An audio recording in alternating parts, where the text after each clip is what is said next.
Okay, well, I think we will get started. Thank you for everyone who's tuning in to our fourth day of Iowa Ideas In-Depth Week. Thank you all for being here.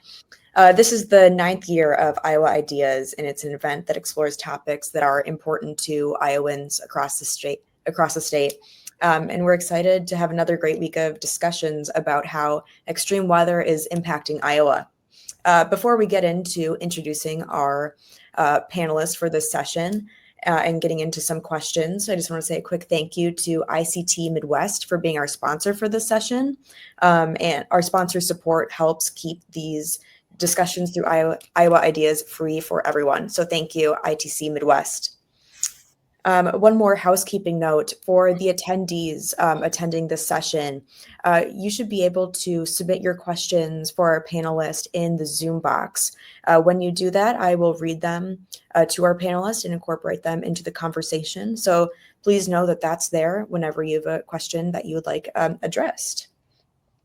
For our session today, we will be discussing the hardening of agriculture and environment to put up with more weather extremes and how that's affecting Iowa. I'm Olivia Cohen. I'm the energy and environment reporter with the Gazette. I'll be moderating today's session, this Q&A session, with Mitchell Hora, who is the founder and CEO of Continuum Ag. I'll now turn it over to him to give us a little bit more of a background on his work and what's brought him here today. Yeah, no, you bet. Thanks for having me on and share my perspective on all this here.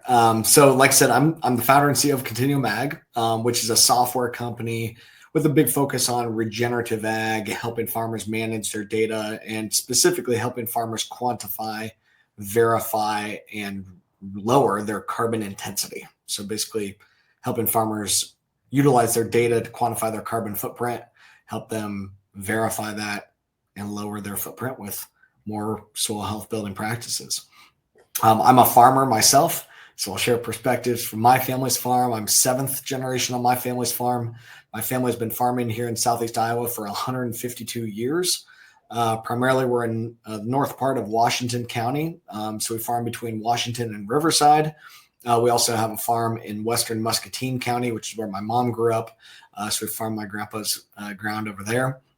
My wife and I live just south of Brighton, so kind of got perspective throughout this Southeast Iowa area. But our family farm is about 1,200 acres, corn, soybeans, and we grew this year quite a bit of cereal rye, and we have some winter wheat that we grew this year as well. So, but primarily corn, soybeans, but rye and wheat here this year also. And our family farm, in my perspective here, will be really tied to a lot of the soil health practices that my family has been doing. We've been using no-till since 1978 and really more aggressively here over the last 15 years or so.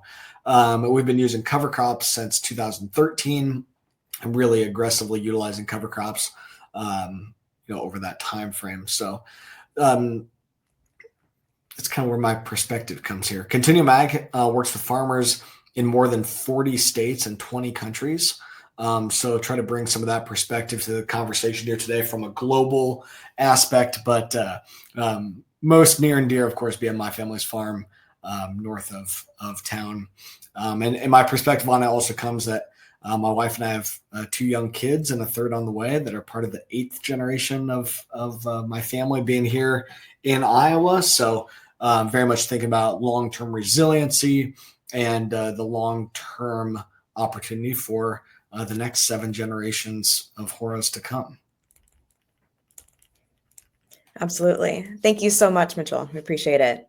Just to dive into a few questions and starting off pretty broad, what are some of the ways that extreme weather events are affecting agriculture in Iowa? And do you have any firsthand perspectives about how extreme weather has affected your family's farms? Yeah, I mean, I think the main farmer perspective on this is weather is our biggest make or break every year. So this is a constant thing we have to continue to think about, whether it is too hot or too cold or too wet or too dry or too much wind or hail or tornadoes or whatever it may be. It's constantly on a farmer's mind. And we try to utilize risk mitigation tools to offset that as much as we can. On my family's farm, I mean, we've seen some of that in the last in the last years where we've had hail. We were a little south of the derecho when that came through years ago. So we weren't necessarily impacted by that. We were just far enough south that we missed out on that. But really, my perspective on this is we know that every year weather is going to continue to be a major factor for our farm, and we're trying to mitigate the risk as much as possible. And we've been doing that mostly through building our soil health, and through good soil health that can infiltrate water. Like in a year like this where we've been extremely wet, we can infiltrate that water and hold on to it.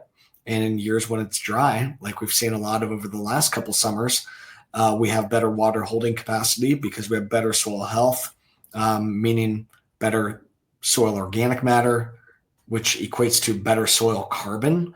And better soil organic matter, better soil carbon, better soil health, we're able to hold on to more water and have that water in our soils and available when we are dry.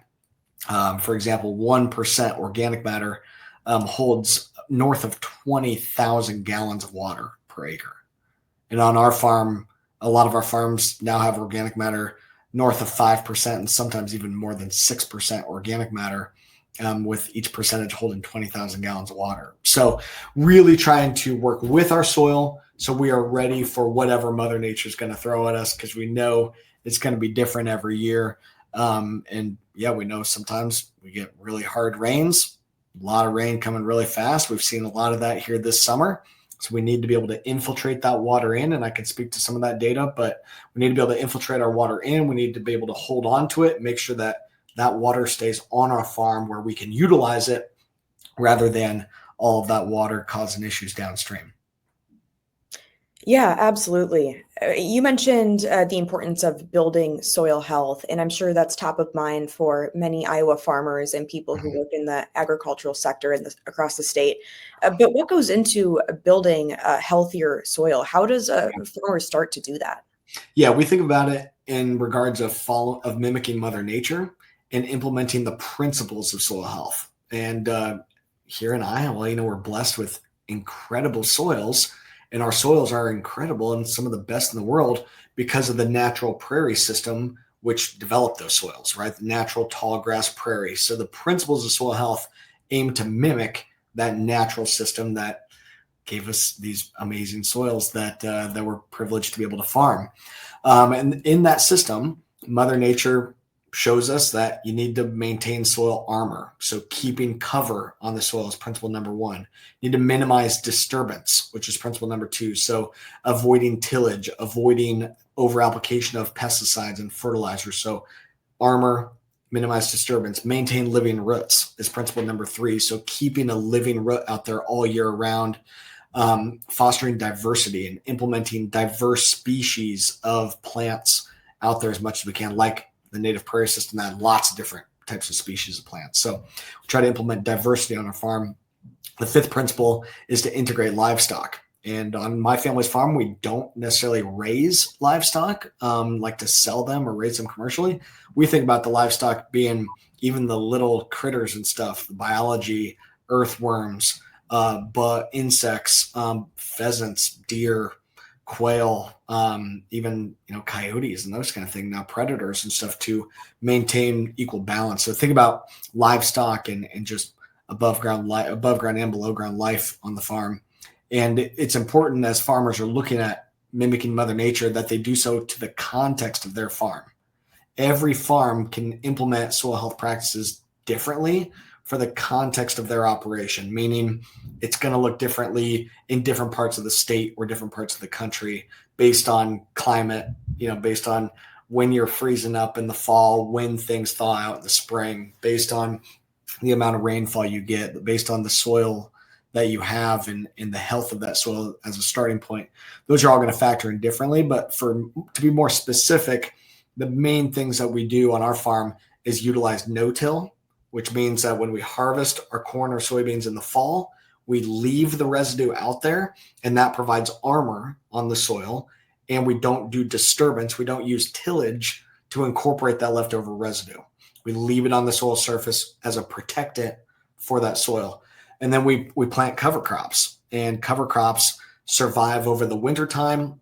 And their primary purpose is to keep that ground covered and keep a living root in the system at all times. So normal process in Iowa is plant our crops in the spring, usually late April, early May. You plant the crop, you harvest it in the fall, say October, and then usually, it snows and nothing happens over the winter time. And that ground is basically left with nothing growing on it for a couple of months. And that's the norm. But for farms like mine and many others across the country and across the state, we are planting a cover crop in the fall, which survives over the winter to keep that ground covered and keep living roots. Those cover crops can be extremely diverse as well. We've worked with more than 25 different species of cover crops on our farm. And I mentioned that we're growing not just corn and soybeans, but also rye and wheat. In the last years, we've also grown mustard. We've grown malt barley. I've grown open pollinated heirloom corn. We've had different patches of things like watermelons and all kinds of different stuff. Just trying to be creative, trying to implement that principle of diversity, right? That different species feed the soil differently and stimulate different biological process. And we're trying to emulate that on our farm. But the biggest things being no-till and cover crops, really trying to drive the biological function of our soils. Mm-hmm. Yeah, absolutely. Going off of that, when it comes to implementing no-till practices or putting in cover crops, what are some ways that Iowa farmers can kind of get their foot in the door with trying to make their farms more diverse? Yeah. The number one, in the real answer on that, Iowa is going to continue to mostly be driven by corn, soybeans for a long time. And the big thing on that is, number one, we are really good at it. And this year is going to be a massive crop. There was just a report came out the other day that we're anticipating across the country this to be the biggest crop ever, like by a lot. So number one, we're really good at it. Number two, we have all the infrastructure for it. So like I've shared on my farm, we can grow a lot of different types of crops. We have amazing soils here across Iowa, and in our gardens and for ourselves, we grow lots of different stuff, lots of different types of food and stuff for our families and all that. But the problem is really the supply chain, the processing, how do you get a product to market, right? So we can do things at a small scale, and grow watermelons or whatever, or sweet corn or all kinds of different stuff at a small scale for like a local farmer's market standpoint. That's fine, but we're operating a north of 1,000-acre farm. Like we can't necessarily grow some of these crops at that big of a scale without having the rest of the supply chain built out, the labor that it takes, the equipment, all these different things. So anyway, just wanted to start with that. Number one is we have lots of places we can sell our corn, soybeans. So we're trying to figure out how do we be diverse within that system. I mentioned that we're growing rye and wheat. We're growing those as cover crop seed. So we harvest those, and then the market for it is local. Ourselves or our fellow farm neighbors that are planting cover crops, and we can sell the seed to them or utilize it ourselves and get return on investment with that. And it doesn't take a lot of infrastructure. It doesn't take a supply chain or building out a supply chain to be able to diversify a little bit.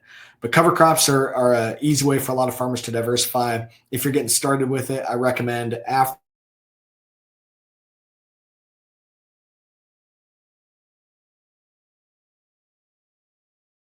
you cut out. Sorry, I might have cut out there.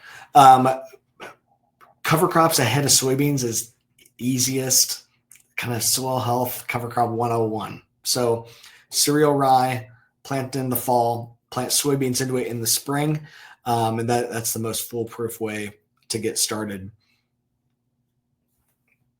I think I made it back. It looks like Olivia's coming back here, but like I was just sharing with her, we're very much looking at, we've got a lot of markets for corn, soybeans. I'll dig into that a little bit more. Trying to diversify and grow other crops that we can utilize ourselves or our fellow neighbors can utilize, and just diversifying over that winter time. So the other major thing that we have to consider when we're thinking about diversifying our farm is annually some of our fixed costs are very high, specifically land. So some of our fixed costs for land are extremely high, whether that be paying the mortgage back to the bank or paying cash rent, that fixed land cost every year is really high. So we have to maintain crops that are going to drive enough revenue and enough profitability to just pay our base fixed costs every year, which is hundreds of dollars per acre. So as we are thinking about diversifying, we have to factor that in. And that's why for our operation, it's been tough to just grow a small grain like a rye or a wheat or oats or something like that. We do it in a relay crop system, which is where we're growing the rye or wheat with soybeans. We grow them together. So getting creative has really helped us here to make sure that things are working out. But Olivia, we're back. I don't know what was going on there, but I just kind of kept things, tried to keep things going for folks. But yeah, as we're thinking about, diversifying, I would love to see more diverse opportunities across the Iowa landscape for sure. But I'm most bullish on utilizing cover crops over the winter and then, maybe harvesting that cover crop as seed or raising livestock on that cover crop. But I'm also very bullish on winter oilseed crops. So I referred that, most of the time, the main cover crop used in Iowa is cereal rye. And usually it's grown and then terminated. And that's the definition of a cover crop, is that you don't necessarily harvest it or make money off of it. It's simply there for conservation purposes. But I'm very bullish that we could see more winter oilseed crops such as canola, winter pennycress, they call it cover cress, winter camelina. These are winter oilseed crops that could be harvested for biofuel. So as we are looking to produce more sustainable aviation fuel or renewable diesel, utilizing that winter time frame to grow a crop that's going to provide some conservation benefit, plus a crop that can create a new revenue stream for a farmer and be able to fulfill a growing demand for biofuels. I think there's a pretty interesting opportunity for diversifying Iowa's landscape utilizing that winter period. Yeah, absolutely. Thank you for that. I want to circle back to something that you mentioned a few minutes ago, more in regards to, how agriculture is affected by extreme weather in Iowa. You mentioned farmers using risk mitigation tools. Yeah. What are some of those tools and how can farmers implement them into their operations? Yeah, you bet. Good clarifying question. What I'm referring to there is some of the insurance tools that are available, right? So farmers across the U.S. are fortunate to have the federal crop insurance program where farmers pay for insurance, but it is partially subsidized by the government, right? So the government pays part of the cost of the insurance and the farmer pays part of the cost of the insurance. And we can choose different levels of coverage that we want. On our farm, we actually, most of the time, elect to take the 50% coverage level, which is the minimum amount that you can possibly do. Most of the time, you elect to be covered at 70, 75% is pretty common, sometimes 80% or more. But on our farm, we take the minimum amount. It's super cheap for us and super cheap for the taxpayer. And the real reason is we've been able to offset a lot of the risk on our farm by building soil health, reducing our cost of inputs. We've just been able to cut back on our need for fertilizer and pesticides and expensive seed and just kind of been able to de-risk by ourselves. But anyway, federal crop insurance, definitely still an important thing for a lot of farmers, especially as we are facing a lot of unknowns with weather year to year. And you can buy add-on insurance as well, like specifically for hail. And we did get hail insurance this year. There's been a couple of these storms that had some risk of hail in them, and our crop is really awesome this year. So we wanted to have extra coverage to make sure that it's protected all the way through. So you can buy different add-ons and different products. So just like when you're thinking about insuring your own personal property or health insurance, all this stuff, right? You have lots of different products you can look at. We have the same choices on the farm. And so thinking about those different types of things as additional, financial tools, utilizing insurance to help us offset risk. But like I said, on our farm, the main thing is boiled down to letting Mother Nature do her thing, mimicking that natural prairie system, and we become more resilient, by building our soil health. But we've been at it for a long time. So, viewers got to keep that in mind, that building soil health, building resiliency It doesn't just happen overnight. Just like when you're thinking about human health, that you can implement strategies of taking care of yourself and lowering your risk from a health perspective. And therefore, you may not need as much expensive insurance if you are lowering your risk by eating healthier, working out, getting the right sleep, watching what you're putting into your body. Same thing on the farm, but changing your personal health and de-risking your need for medicine or in hospital visits and stuff. It doesn't just happen overnight. It doesn't you can't just flip a switch and automatically be healthier. Same thing on the farm. It takes years for us to change and de-risk, but it can absolutely happen. Absolutely. Thank you. I'm hoping you can talk a little bit about what we've been seeing so far this summer in Iowa. A lot of the summer, we've been seeing extreme heat, those more muggy conditions, and more rainfall than that we typically see in July specifically. I'm curious, what has that resulted in farms across Iowa and your farm as well? Yeah, for our farm specifically, we're loving it. Things look extremely good, but it's back to what I kind of teed up before, our water infiltration rates. And across the landscape, I do see a lot of farms where the amount of rain that we've had, a lot, it's too much for most farms. But for ours, it's amazing. Okay, so what I mean by that is across the country, the national average water infiltration rate is 1/2 inch of infiltration per hour, meaning if you get 1/2 inch of rainfall, it's going to take an hour for all of that water to absorb down into the soil. That's the average. And to your point, this year we've had plenty of these rains that have been a lot heavier than 1/2 inch per hour. And that then leads to flooding, ponding, erosion, or that water, going to our creeks and rivers and flooding them out and whatnot as well. 1/2 inch of infiltration per hour, that's the average. On our farm, we've been able to quantify that we can infiltrate 4 inches of rainfall in under 5 minutes. Wow. So our water infiltration capacity is absolutely huge. And we can infiltrate an inch of rain in 6 seconds on our farm. So that's what my response to all this is like, we're loving the rain, and I'm pumped to get in the combine here this fall and see things, hopefully pay off the way that we are expecting them to. But it's taken years, again, to be able to get there. These things don't happen overnight. So, but we're really seeing the benefits of sticking with it on our farm, right? Seeing this stuff pay off that I'm seeing, I've got interns and stuff here. We fly drones and take pictures on our farm, and I'm seeing things look extremely consistent across our farm. We're able to get that water in and hold on to it. So we've really been able to de-risk ourselves from a water standpoint. Now the heat piece, to address that, for corn likes it when it's usually below 86 degrees, like 55 to 86 degrees. That's kind of ideal for corn. And Iowa has had tremendous success growing corn because corn likes it to be hot and kind of humid during the day and then cool off at night.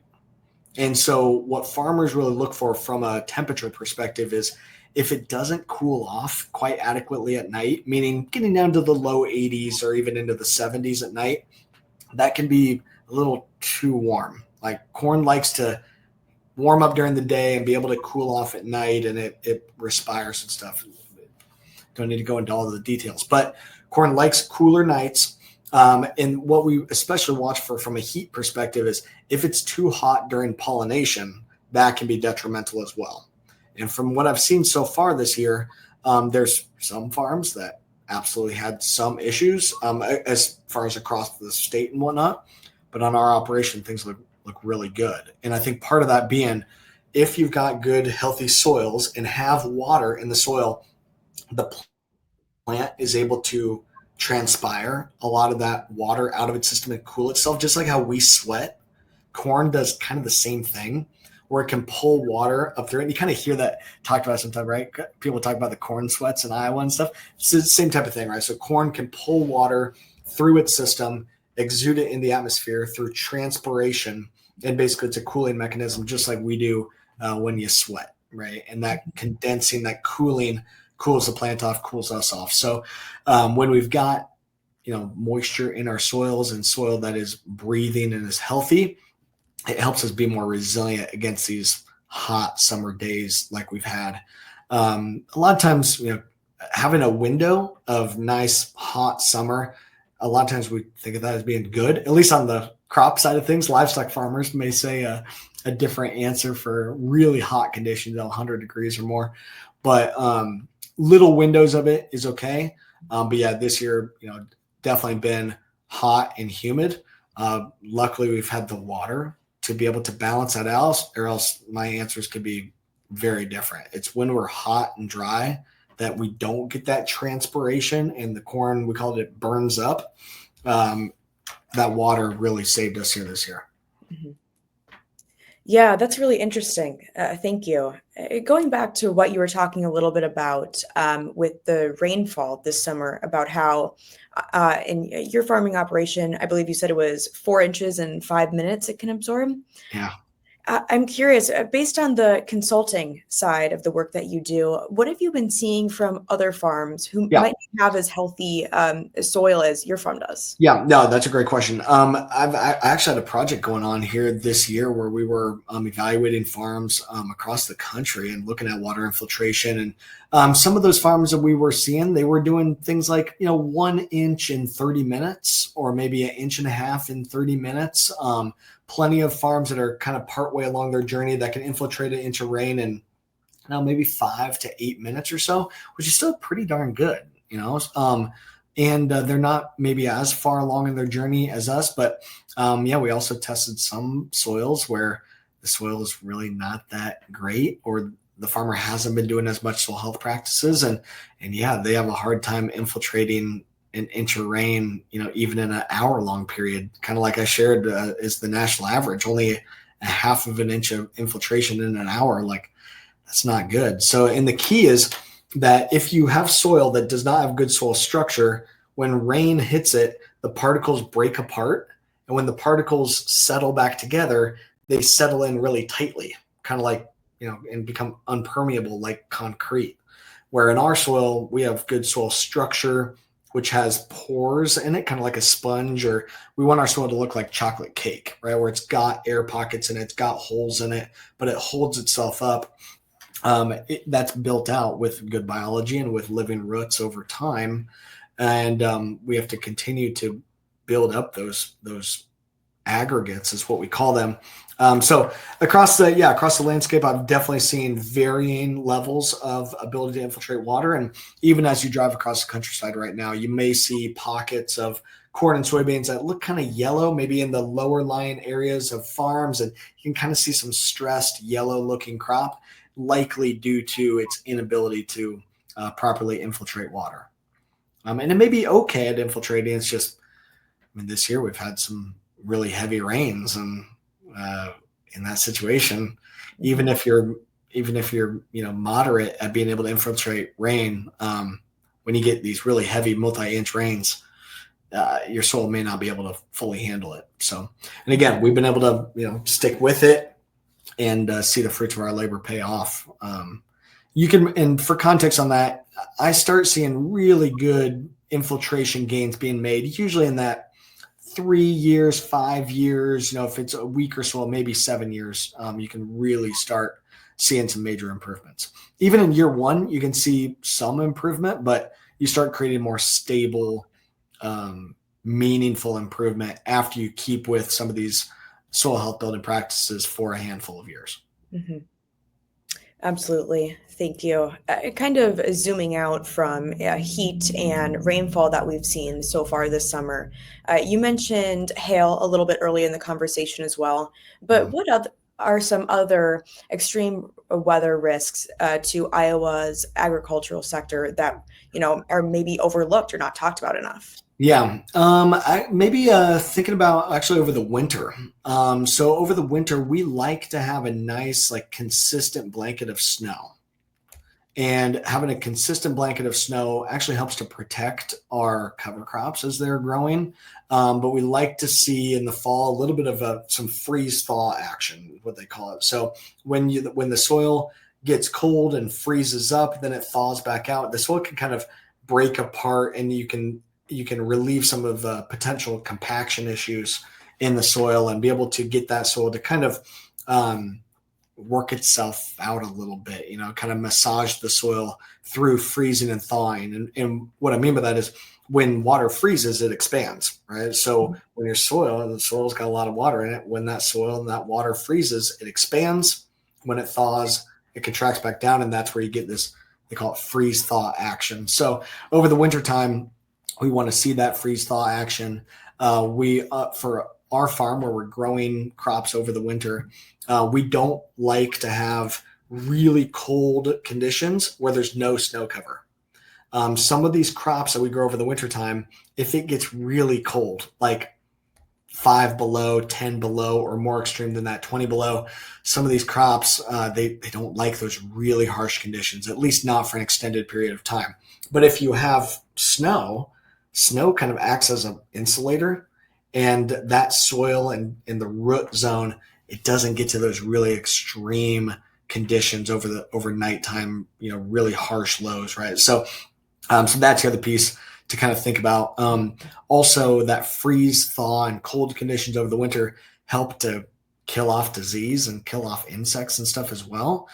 So if you have too mild of a winter, sometimes we can have issues with insects, with diseases. Things look good here this year, but that's something that we do have to think about from a winter time. The other piece just being, if it's too wet in the spring and we're not able to get our crop in, of course, that's an issue. And this year we had great conditions.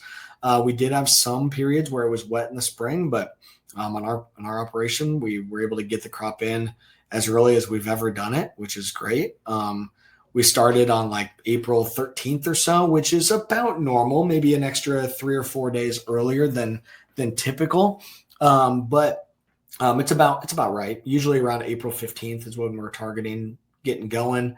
So we were right about that time frame again this year. And then also in the fall, we think about, we don't want it to be too wet in the fall. Of course, when we're trying to harvest, we want that crop to be dry. We want things to be dried out because then it stores better and it goes through our combines better, our harvesters.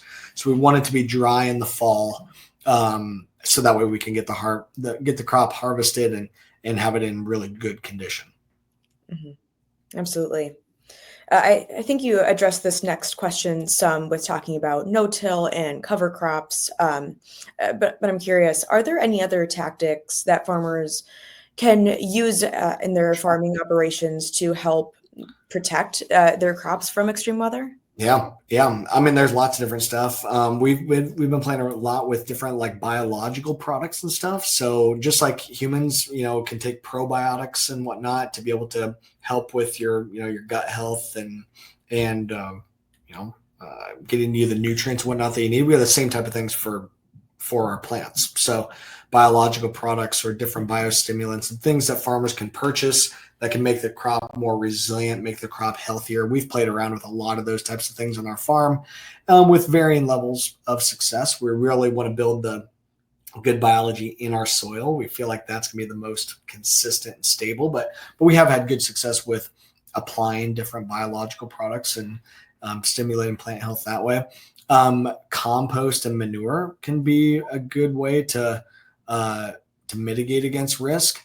Now, done incorrectly, it of course can cause problems too, water quality problems, that kind of thing. But manure, compost done well provides a good stable source of nutrients, where those nutrients are in the organic form, where they hold in the soil better, they're more stable.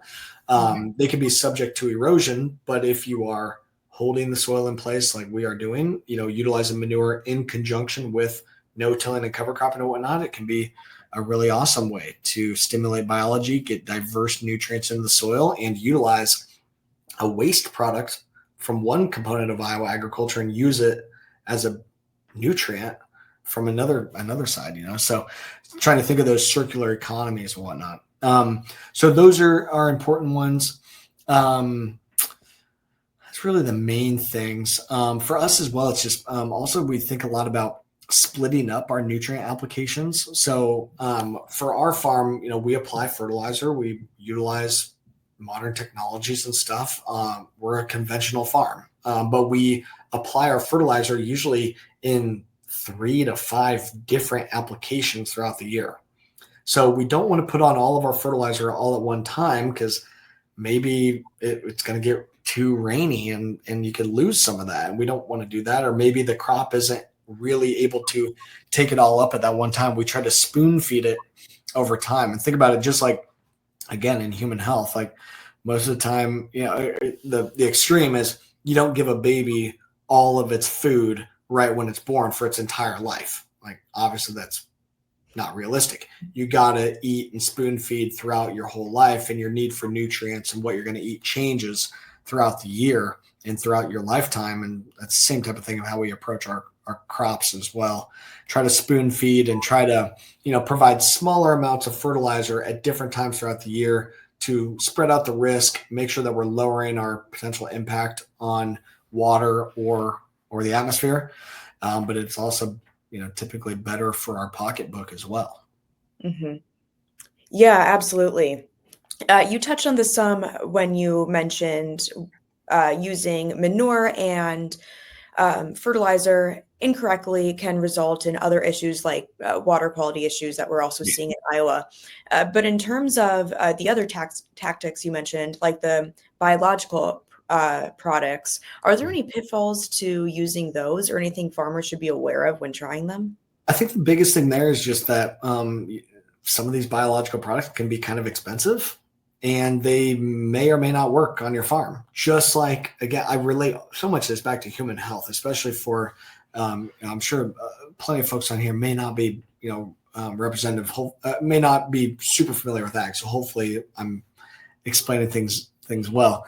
But biological products, it may or may not work, and it's a living biology. So in order for it to work, it has to create a symbiotic relationship with the plant. They can't be antagonistic to each other. You got to have good weather conditions, and you got to have food for those microbes and all that kind of thing. Just like in human health, sometimes like medicine or food or probiotics, whatever, they're going to react differently for each human as well. And sometimes you got to test which products are going to work best and respond correctly to your body. Whether that be the foods that we eat, and different people get different responses out of the foods that they eat, or medicines, or again, probiotics and stuff. Same thing on the farm. So what we tell farmers is, hey, if you're going to test some of these things, you're going to try something new, maybe try it at a small scale, right? To avoid too much risk. Don't bite off more than you can chew, and test and see that it's going to work for you first. Then when you find something that works well for your operation, then you can invest more into that and scale it up. Unfortunately, that's a slower approach, right? And that's kind of the, unfortunately, with a lot of these practices, I'm telling my story, and I'm seeing all of these amazing gains, and obviously I'm excited about the crop that we're growing this year, and I'm not as worried about extremities and weather. And so it's like, well, heck, why isn't everybody else doing the same thing, right? Well, it takes time. It takes money. It takes patience, and farmers got to pay the bills every year, and ag economics are extremely tight. So it's hard to take on a big risk when you don't have a lot of room for error. Mm-hmm. Absolutely. Kind of in tandem of that and going off of that, farmers who might want to get their foot in the door for these practices and all of this, what resources are available for them, and where should they be looking? Who should they be talking to? Tons of stuff. And I'll tell my story and stuff there, because it's really why I started Continuum Ag.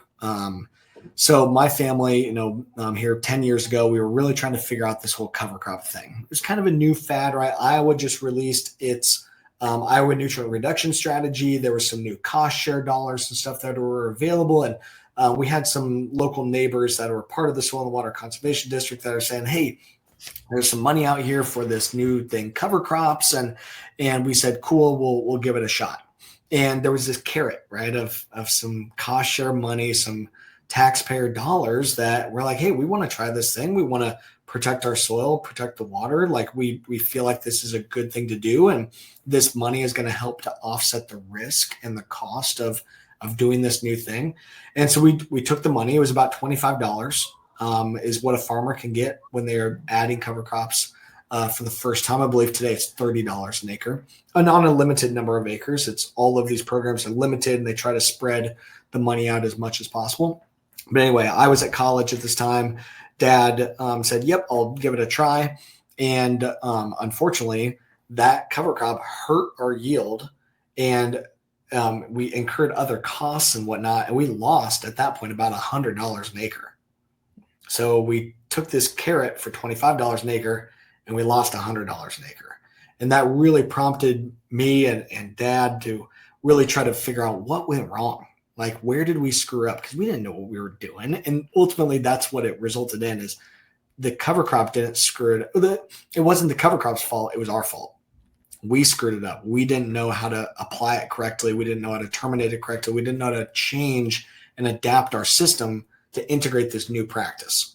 And again, it's just like in the human health side. Like, if you go to try to take on a new workout regime and you don't know what you're doing, you might hurt yourself more than you help yourself, right? So that's why getting a coach or a trainer may be a good thing if you don't know what you're doing. Now, just like in the human health side, there's tons of resources online. There's virtual trainers or YouTube and social media, right? There's lots of resources. That same thing has happened here in agriculture. There's a ton of conferences. There's more resources with our extension agencies, through the university. There's more resources at the local NRCS offices or the U.S. Department of Ag offices. There's online folks, like what we do. I've put out tremendous amounts of content through social media and YouTube and podcasts and everything else. And there's consultants and stuff too, independent crop consultants that have experience. There's also a lot of networks of farmers and being able to learn from other farmers, which is really what farmers enjoy the most, right? Is if it worked for this other farmer, you can learn farmer to farmer, learn from their experiences. That's typically what farmers, like to do. Again, just like in human health, if you have a friend that tried this new diet plan and it worked for them, well, you probably feel more comfortable that maybe it'll work for you, right? Same thing. So, but on the farmer side, if you're trying some of these new things, look online, go to different events. My content is at Continuum. Continuum.ag is the website, but if you search Mitchell Hora Continuum Ag, you'll find me. The other piece I wanted to mention, and kind of shifting gears a little bit, is there's tremendous new financial opportunities and whatnot out there as well. Obviously, the industry, the consumer, food companies, government, they've really taken an interest in soil health, regenerative ag, whether it be from a water quality mindset or a greenhouse gas mitigation mindset or whatever it may be. There's multiple different avenues of groups wanting to get involved in implementing these practices and driving decarbonization or sustainability outcomes. Continuum is super involved in one of those things, and I think it's important for the audience here to know. Specifically what I'm talking about is there's a new tax credit program, which was initially part of the Inflation Reduction Act. Then it was extended within the One Big Beautiful Bill. And the 45Z program is a tax credit for decarbonizing biofuels. So ethanol, biodiesel, renewable diesel, sustainable aviation fuel. These fuels today consume about 40% of the crop that we grow in this country. And keep in mind, when corn and soybeans are used for biofuels, that product is turned into biofuel plus animal feed, plus there's a lot of other components that come out of biofuel. So I want to make sure that people keep that in mind. It's, yes, we're producing fuel from our crops, but there's also food that's produced at the same time, multiple products. It's not a one versus the other, and a lot of people get that confused. It's not food versus fuel. Both are created at the same time, and there's opportunity for both and going to continue to be. But anyway, 45Z, part of the Inflation Reduction Act, now locked in with the Big Beautiful Bill, is a tax credit for biofuel producers, and they earn more tax credit the more decarbonized they are. And the corn and soybeans is 50% of the equation. So an ethanol plant, for example, they have to look at their total emissions from their direct emissions coming out of the facility, their energy usage, their supply chain. It's called a life cycle analysis. So they have to look at their entire carbon footprint, and corn and soybean farmers are 50% of the equation. But what Continuum Ag does today is we help farmers calculate their actual carbon intensity score or their actual carbon footprint.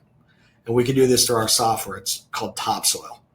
So farmers go to Topsoil, they can calculate their current carbon footprint, and they do that for free. It takes about 5 to 10 minutes, but a farmer can calculate their carbon footprint for free. Then in order to participate in this new tax credit program, they've got to verify their carbon intensity scores, which is done field by field. So you have to prove that you are low carbon. And the biggest practices that reduce your carbon footprint, cover crops, no-till, using manure and lower synthetic fertilizer, the same things we've been talking about here from a risk mitigation, water quality, soil health standpoint. It's the same practices that help farmers lower their carbon footprint. So Continuum Ag helps those farmers to document their farm practices, get it verified, and then that data can be utilized to decarbonize the biofuel industry or other industries. We're seeing this very much going to continue to expand, where low carbon farming practices can produce low carbon pigs or low carbon milk or low carbon eggs, or like I said, low carbon fuel. I'm very bullish on more data being utilized in this space, where farmers today are absolutely part of the US's carbon footprint. We're about 10% of the US's carbon footprint. Agriculture is today. Food and ag in general is like 24%. So it's a big sector. So is, of course, energy.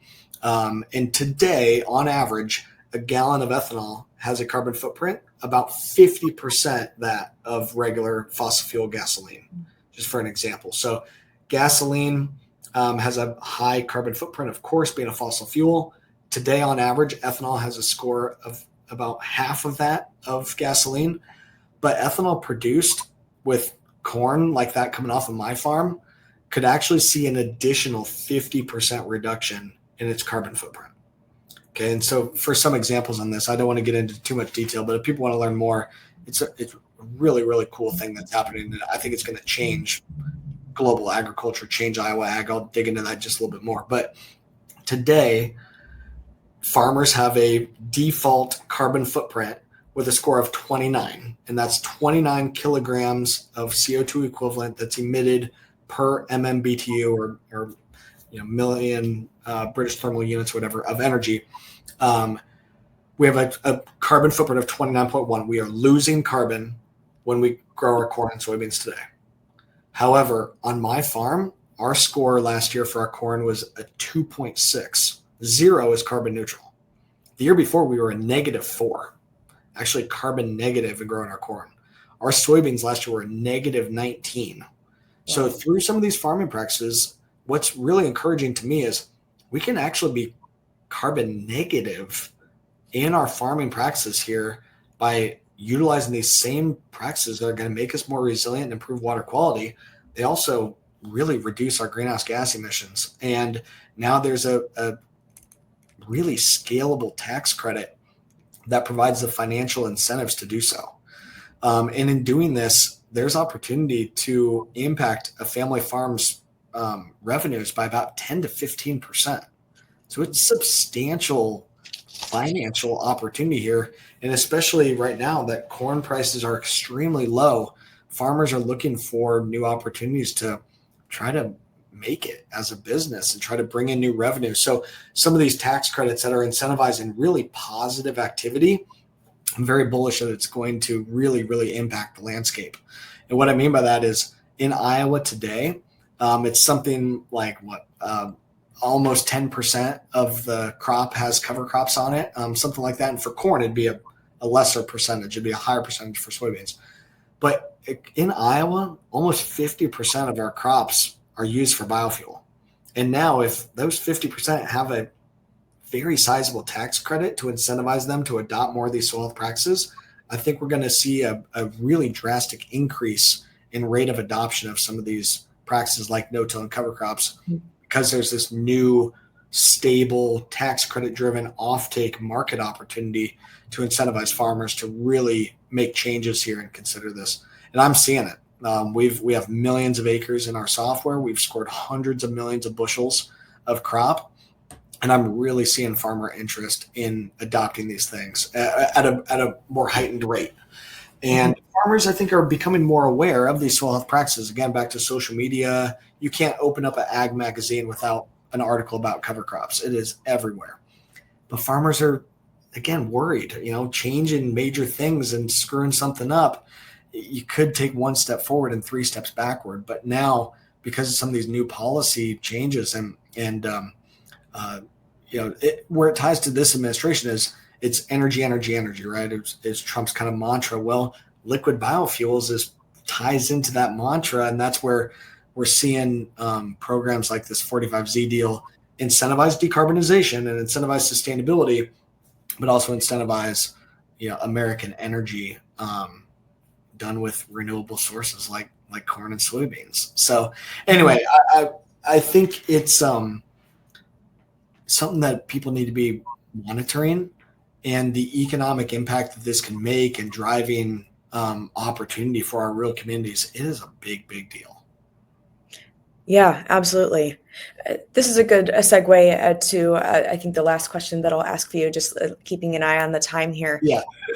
With everything that's going on in Iowa with regards to Iowa agriculture and continuing extreme weather patterns that we're seeing across the state. But what makes you optimistic about the way that we're going?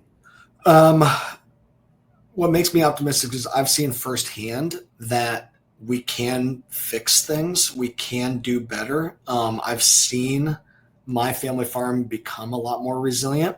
And for some other stuff on that, we used to have a lot of times where we would get a crop insurance payout. We haven't taken a crop insurance payout now in like 8 years. So again, I don't love that it's federally subsidized and it's tax.